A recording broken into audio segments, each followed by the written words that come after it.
All right, we got our rollouts. We're going to use the ab wheel on this exercise. So setup is very important on this. We want to make sure our knees are about hip width. If they need a mat, you can grab a mat for the person so they can put their knees down. We want to make sure their shoulders stay over the wrists, and then we want to hollow out. So we want to kind of get a little rounding in that back. That's going to engage our abs like we were doing a hollow position on the ground. And then from there we talk about letting the hips drop, and then we reach out in front, okay? So right there I'm holding that position pretty well. Big thing on this is maintaining that hollow position, and then as you're coming back in, we want to make sure we give the analogy of digging a trench with that wheel. That's going to help that person activate their lats as they pull it back in, okay?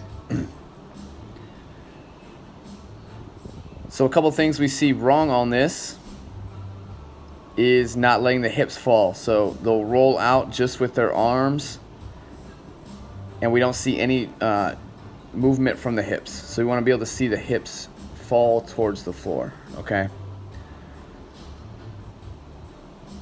So in this case, we want to make sure they got that image of where the hip needs to touch the ground, and that usually helps, and they really feel the difference, okay? The second thing we see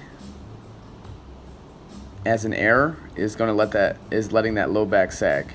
So right there, I didn't set up properly. I didn't get that hollow position set up, and then as I roll out, my back's gonna naturally sag if I don't have a lot of tension created through the trunk, okay?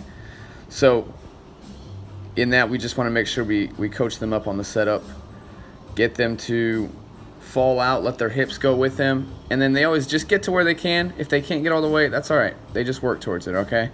So there's no determined length on a rollout. We just wanna make sure they're feeling it and not feeling hurt, okay?